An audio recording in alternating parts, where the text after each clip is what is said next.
Hey, Fortville, I want to talk to you about water for a second. This is being posted on my Fortville history page, but it's to be cross-posted elsewhere. So Fortville has a new water treatment plant that's being built. Um, Coincidentally, where the old water tower used to be a long time ago, the first one. And so occasionally we're having some issues where all of a sudden water turns brown or rusty or whatever. There's some discoloration that comes with the water.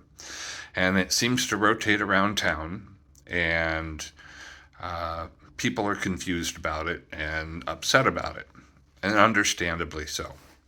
So I'm going to tell you a story, and this is just from stuff that I used to do. I'm going to tie it together with a couple of things so that people can understand. So the first thing is the white crunchy stuff that gets around your sink and faucets and things is calcium, lime, stuff like that. These are minerals. They're naturally present in groundwater. They're naturally present in regular water. And they also happen inside of the pipes that go down the streets and will eventually distribute out to homes. It builds up inside the pipes in your home. This is actually a good thing because water reacts with metal. And so if the pipes are made out of metal and if there's nothing to protect them, then the constant flow of fresh oxygen rusts the metal. But the calcium comes in, it builds up, and it starts protecting the metal. If you remember Flint, Michigan, if I remember the story correctly, in Flint, they switched water sources, like from a well to a river or one or the other. And that was it. But there was enough of a pH difference, the acidity and such. There was enough of a pH difference that it started dissolving the scaling inside, specifically inside some of the houses that were built in the earlier 1900s, 1910, 1920. And lead was used, I think, for soldering or I don't know, but there was lead in there somewhere. And so it dissolved the scaling, the lead started leaching through, and that's the problem. So there are technologies that are available that you can shoot these liners into old well pipes and such, but it is tremendously expensive. It is not something that you would do for just any environment, especially for something as minimal as this.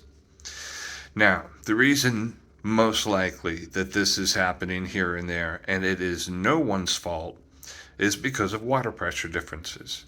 So as they're building the system out, there are going to be differences in water pressure in different areas. It's just natural. It's physics. It just is.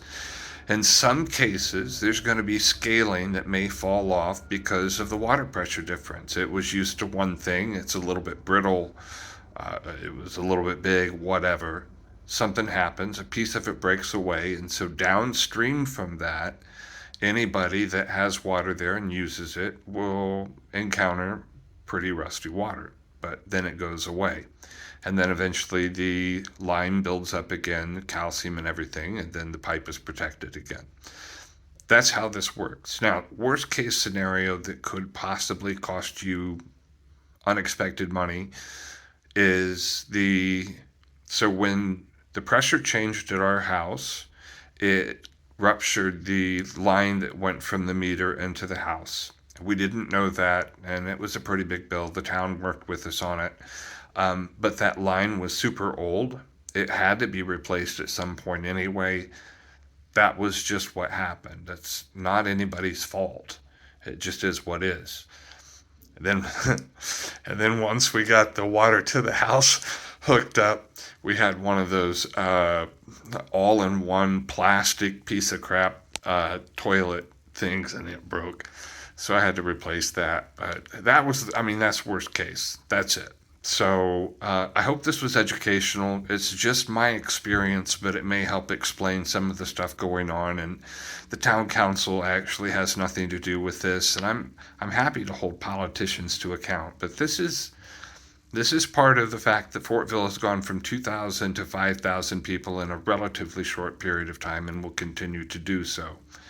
It just is. It'll be okay.